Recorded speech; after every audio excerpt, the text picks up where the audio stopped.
ภิวาเทมิธัมโมเตอุปาสาติสุขปนาทายาติทลเนนะ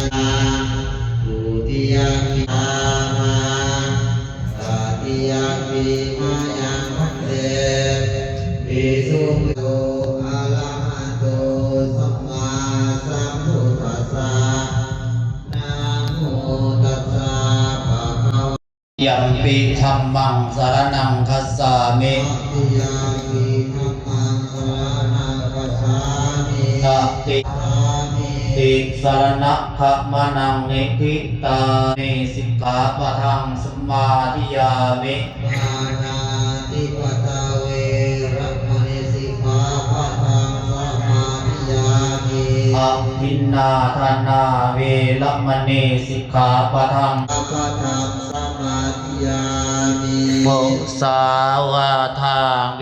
ระมณีสิกขาปะทังสมาธิยามิ สาวาทาเวระมณีสิกขาปะทังสมาธิยามิ อิมานิปัญจสิกขาปทานิสีเลนะสุขติยันติตัสมาสีลังวิโสทะเย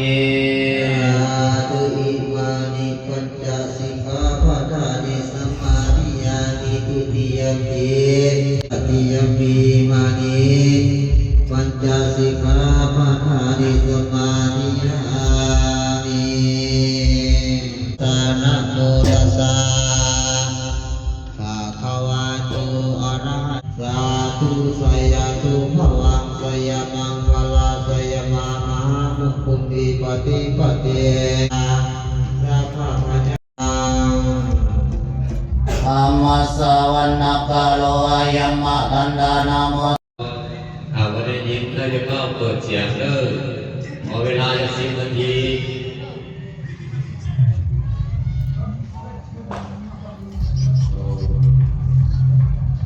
เอาน้องวันนี้ก็เป็นบุญชาวบ้านของเขาบุญเขาคือว่าประทายเขาภาคอื่นเลยว่าประทายถ้าว่าประทายแบบเป็นประทายนะประทายเขาบุญเขาบุญผมลาแต่ตัวเดียวกันเลยคนละอย่างเพราะฉะนั้นเอางานครั้งหนึ่งวันหนึ่งปากเอาใจเขาโอ้กันโอ้กันแล้วเขาเพราะว่าผ่านไม่ผ่านในเขาหน้ากากของพวกเอาเก็บเขามาแล้วทำงานย่อมีให้บอกยังปลูกฟังนั่นแหละง่ายนะที่เขาได้แล้วเขาบอกไปแบบนี้แล้วบนเขาอยู่เสาทำงานแรกก็เรื่องนี้นะสุปริตา อาติปตาเวระมณีสิกขาปะทังสมาธิยามิอาทินนาทนาเวระมณีสิกขาจาราเวระมณีเมสุมิสาจาราเวระมณีสิกขาสมาธิยามิโมสาวาทาเวระมณีสิกขาปะทังสเวระมณีสิกขาปะทังสมาธิยามิปัญจสิกขาปัญญาสิเรนะสัสสติเมติสาธุอิมานิปัญจสิกขาปะทานิสมาธิยามิตุติยนะโมตัสสะภะคะวะโตอะระหะโตสัมมาสัมพุทธัสสะนะโมตัสสะภะคะวะโตอะระหะโตสัมมาสัมพุทธัสสะพุทโธเมนะโธคุณพระพุทธเจ้ามาเจ้ามาเป็นที่พึ่งของเฮาสังโฆเมนะโธคุณพระสังฆเจ้ามาเป็นที่พึ่งของเฮาสุทีนังวินดิปานังภาตานัง ในของทานแห่งพวงสอบธรรมได้มาแล้วโดยธรรมนาว่าเป็นของทานอันประเสริฐเกิดจากบุญคุณของพระแม่โพธิ์ศพมีกลิ่นหอมเหมือนดังดอกบัว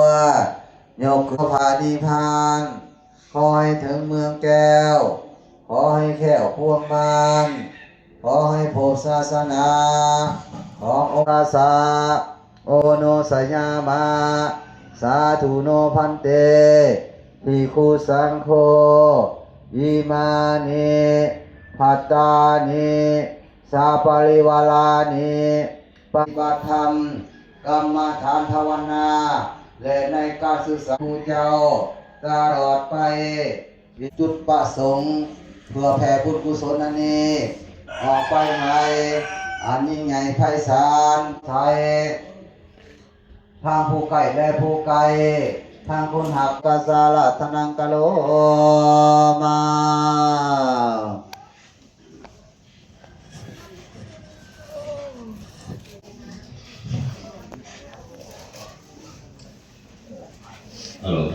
เอาก่อนจะเสร็จว่าอนุญาตเพื่อนงงเข้าย่างเดียวใช่ไหมว่าจะได้สั่งง่ายเป็นปัจจัยเป็นการมันเป็นมาไม่ใส่กระโถนเลิกเอามีเพียงเท่านี้เด้อ มากังพุทธัสสะโมตัสสะภะคะวะโตอะระหะโต สัมมาสั สั ม ม พุ พุ ท ท ธั ธั ส ส สะ สะอิติปิโสภะคะวะอะระ อะระ หั หั ง ง สั สั ม ม มา มา สั สั ม ม พุ พุ ท ท โธ โธ เวโตอะโนตโรปุเรสธัมมัสสะอาลันเตสานัง เทวมนุษย์ สานังบุญตุภะคะวันเตสวาคาโตภะคะวะตาธัมโมสันเตติโกอาการิโกเยทิตาโมวิญโยเยเตตุปฏิปันโนภะคะวะโตสาวกสังฆสังโฆญายาปัสสาวกสังโฆสัพเพติปฏิปันโนภะคะวะโตสาวกสังโฆสัพพุคลาเยนะภะคะวะโตสัมโย อนุตตรัง ปุญญาเกตัง ปะทังปุริมาลาวัตตาอิติปิตังอนัมโนทิตวานิโทตันเตชะตามวัตเตยะมังคลาเนตังวานานามุตระเทวาวินิยังจิตตานังสุตาวะชนะกายายมาเสสังเตนะโสอาวิจินาทิตวาโนเอโยสันเตสัจ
ปัตตังตุมาตุมาปะโยเตนะตุกะโน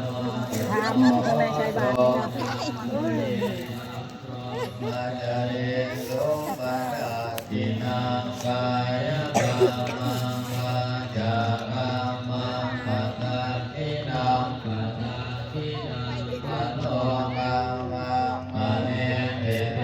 ปะทาทินังปะทาทินังวิปัตตวันอรหัตตะเยอาชัยยะทินานังลาโตติสะกายังโตอะปะรังสีอายุจาวันโนจาโภกังโกยิสะยะสวะสะกวะสะจาอายุจาติมาทิสิ ถามอันนี้ อาตุเตมังตุสัพพมังคารังอังคัน โอ้ยแต่ขึ้นไปน่ะก็เป็นหมู่เด็กน้อยเขาก็ยังว่าเด็กน้อยแหละบัดมันเลี้ยวเบางหน้าที่เขาจะว่าเอ้ยนายนี่ไงนี่นะ ตุเตภวันตุเตภวันตุสัพพมังคารังอังคันตุสัพพเทวตาลาภเตตุเต ใช้ไม้วันทำกับข้าเจ้าใช้ไม้เราใช้ไม้เหรอเป็กใช้ไม้นี่ของเขาผมอยากเราวันมาแล้วบอกแกพูดว่ากระเพาะคนทำเรื่องแปลกนี่เลยแล้วยังบดีเราก็อยู่คู่เอา เออ ขึ้นรถนะ แนมกล้องแนมกล้อง พอนะครับป้า ธรรมดาของมนุษย์